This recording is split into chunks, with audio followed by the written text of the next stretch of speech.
Welcome students, I wish you will be fine. Online classes में आपका स्वागत है। लास्ट लेक्चर में हमने पढ़ा कोलाइड या कोलाइडल सॉल्यूशन क्या होता है, कोलाइडल सॉल्यूशन की कैरेक्टरिस्टिक्स क्या होती हैं। आज का हमारा लेक्चर है सस्पेंशन क्या होता है और उसकी प्रॉपर्टीज क्या होती है। तो थोड़ा सा हम ध्यान से देखें। ट्रू सॉल्यूशन में क्या होता है, एक सब्सटेंस जिनको सोल्यूट बोलते हैं दूसरे सब्सटेंस जिनको सोलवेंट बोलते हैं उसमें डिजोल्व हो जाता है और इस तरह से डिजोल्व हो जाता है बेटा, फिर हम उनको न तो नेकेड आई से देख पाते हैं न ही माइक्रोस्कोप से देख पाते हैं। जहां तक बात कोलाइडल सॉल्यूशन की है उसमें क्या होता है बेटा, एक सब्सटेंस जिसको डिस्पर्स फेज कहते हैं वह दूसरे सब्सटेंस जिसको डिस्पर्सन मीडियम कहते हैं उसके अंदर डिस्पर्स्ड हो जाता है। डिस्पर्स्ड का मतलब होता है डिजोल्व नहीं होता और अनडिजोल्व भी नहीं है, इसके बीच का है बेटा, स्प्रेड फैल जाता है, डिस्ट्रीब्यूट हो जाता है। नेकेड आई से तो पार्टिकल को नहीं देख सकते लेकिन माइक्रोस्कोप से देख सकते हैं और फिल्ट्रेशन के द्वारा हम पार्टिकल को सेपरेट न तो ट्रू सॉल्यूशन में कर पाते हैं और न ही कोलाइडल सॉल्यूशन में फिल्ट्रेशन से होता है बेटा। तो ये होगा सेमी परमेबल मेम्ब्रेन से सेपरेट होते हैं बेटा, एनिमल मेम्ब्रेन बोलते हैं, सेमी परमेबल मेम्ब्रेन। और जहां तक बात सस्पेंशन की है, सस्पेंशन में क्या होता है, एक टाइप के पार्टिकल जो कि सोल्यूट लाइक पार्टिकल हैं और दूसरे सब्सटेंस जो सोलवेंट लाइक मीडियम है उसके अंदर सस्पेंडेड हो जाते हैं। They remain suspended through out the bulk of medium. तो सस्पेंडेड का मतलब होता है अनडिजोल्व।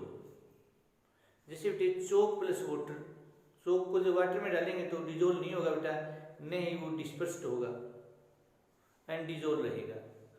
फ्लोर प्लस वाटर जो आटा होता है उसको पानी में डालते हैं तो वो भी बेटा डिजोल्व नहीं होता है, सस्पेंडेड रहता है। तो अब बात करते हैं बेटा, तो आज का लेक्चर हम स्टार्ट करते हैं बेटा। सस्पेंशन क्या है बेटा? सस्पेंशन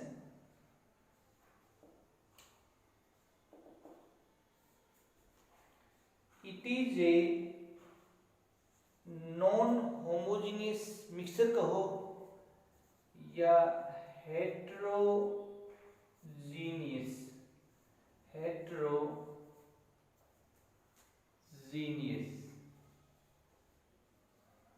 हेट्रोजीनियस बोलो या नॉन होमोजीनियस बोलो, कोई फर्क नहीं है बेटा। Mixture in which solute like particle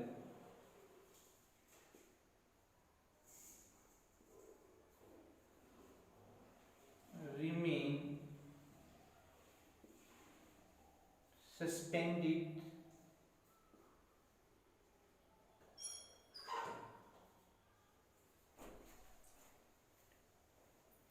throughout the bulk of medium।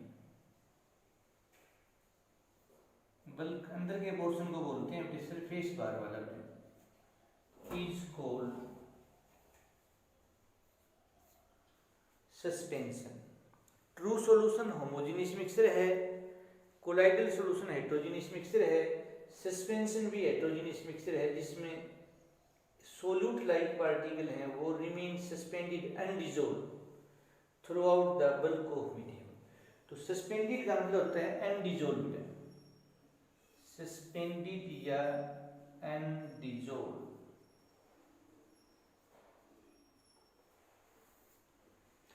Example की बात करते हैं बेटा, chalk plus water, flour plus water, iron PCs plus sand, sugar plus sand, sugar plus flour, etc.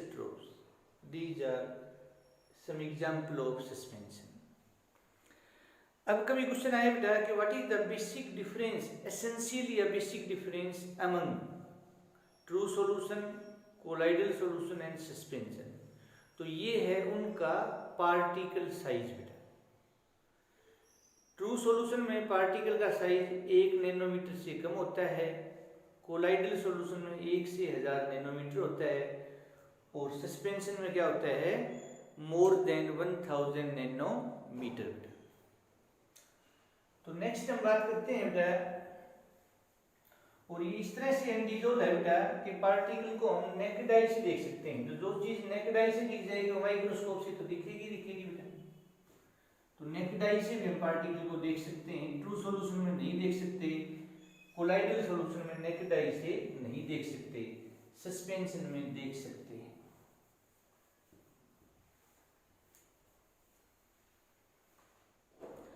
Properties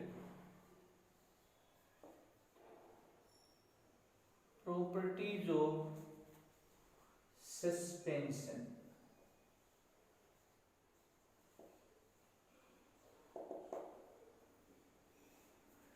तो पहली प्रॉपर्टी है बेटा, ये हेट्रोजीनियस होता है बेटा।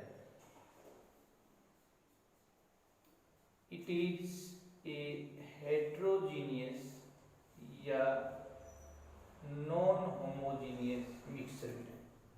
सिस्टम कहो, मिक्सचर कहो।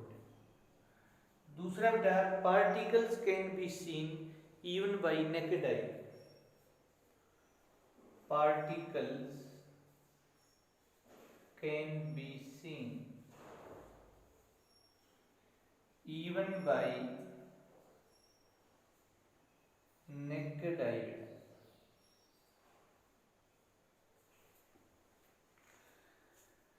Particles can be separated by filtration। तो फिल्टर पेपर से, फिल्ट्रेशन से पार्टिकल को हम सेपरेट कर सकते हैं। ट्रू सॉल्यूशन में नहीं कर सकते, कोलाइडल सॉल्यूशन में नहीं कर सकते, क्योंकि वहाँ पार्टिकल का साइज छोटा होता है बेटा, पोर से भी छोटा होता है। तो फिल्टर पेपर के अंदर जो पोर छिद्र होते हैं उनसे छोटा होता है, तो पार्टिकल अंदर आ जाएंगे बेटा। और यहाँ पार्टिकल का साइज बड़ा है, पोर का जो पोर है उसका साइज क्या है बेटा, छोटा है।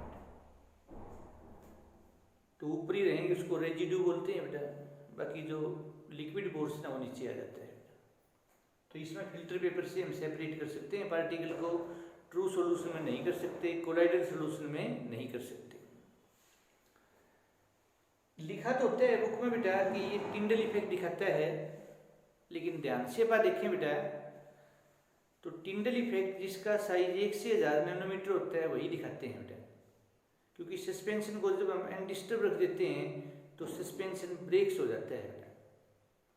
तो यही लिखेंगे हम, it does not show Tyndall effect scattering of light बेटा। It does not show Brownian moment, ये ब्राउनियन मोमेंट भी नहीं दिखाता है। ब्राउनियन मोमेंट कोलाइडल सॉल्यूशन दिखाते हैं। It is a continuous zigzag motion of colloidal particle in colloidal solution. Stability के लिए रिस्पॉन्सिबल है बेटा, क्योंकि पार्टिकल जब लगातार चल रहे हैं बेटा तो सेटल नहीं होंगे, प्रेसिपिटेट नहीं बनेगा, इसलिए बेटा वो रेस्पॉन्सिबल है। तो कोलाइडल सॉल्यूशन की स्टेबिलिटी के लिए मेन तो रेस्पॉन्सिबल चार्ज होता है, एक जैसे चार्ज होते हैं बेटा, और दूसरा है बेटा ब्राउनियन मोमेंट बेटा।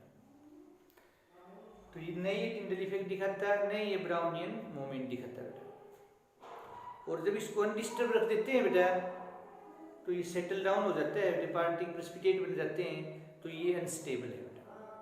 तो कोलाइडल सॉल्यूशन अनस्टेबल है, जबकि सॉरी बेटा सस्पेंशन अनस्टेबल है, कोलाइडल सॉल्यूशन स्टेबल होता है, और ट्रू सॉल्यूशन है वो हाईली स्टेबल होता है। तो मेन डिफरेंस भी बता दिया है बेटा, और सारी बातें आपको बता दी गई है बेटा कि सस्पेंशन क्या होता है, इसकी करेक्टरिस्टिक्स क्या होती हैं। उससे पहले कोलाइडल सॉल्यूशन क्या होता है, उसकी करेक्टरिस्टिक्स क्या होती हैं, ट्रू सॉल्यूशन क्या होता है, उसकी करेक्टरिस्टिक्स क्या होती है बेटा। So this is very important बेटा। तो 3 टाइप के दुनिया में सॉल्यूशन है, एक ट्रू सॉल्यूशन, दूसरा कोलाइडल सॉल्यूशन, और तीसरा है सस्पेंशन।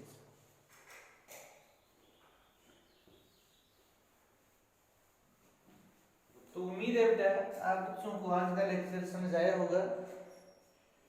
आप इसको अच्छी तरह से बेटे रिवाइज करें, फिर में एक बार लिख के देखना है और रफ नोटबुक में बार बार लिख के देखें बेटे। कोई भी सब्जेक्ट है, तो वो आर्ट्स के सब्जेक्ट हैं, साइंस का है, कॉमर्स का है बेटा, कितनी भी हमारी IQ है, जब तक हम उनको बार बार लिख के नहीं देखेंगे बेटे आपको याद नहीं होंगे। तो बार बार फिर नोटबुक में एक बार लिखना है और रफ नोटबुक में जितनी बार आप लिख सकते हो बेटे उतना ही कम है बेटा। यदि आप किसी टॉपिक पर पेटेंट चाहते हैं बेटे, अपना अधिकार चाहते हैं, तो आपको बार बार लिख के देखना पड़ेगा बेटा। और याद करने के बाद एक मनन होता है बेटा, कोई चीज़ हमने याद कर ली है ना बेटा, तो नोटबुक को या बुक को क्लोज करके फिर उसको आराम से बैठ कर या टहल कर बेटा आप उसको मनन करें बेटा, याद करें हमने क्या क्या याद किया है। फिर जो कोई मैथमेटिकल पोर्शन है उसको आप लिख के देख लें, थ्योरेटिकल पोर्शन है उसको भी आप लिख के देख सकते हो। लिख के देखने से बेटे कई बार क्या होता है कि दिमाग हमारा काम करना बंद कर देता है, लेकिन हाथ चलता रहता है। एग्जाम में तो लिखना ही है ना बेटे, हाथ से लिखा जाता है, तो ये फायदा है बेटे लिखने का बेटा। ओके बेटे, हैव ए नाइस डे।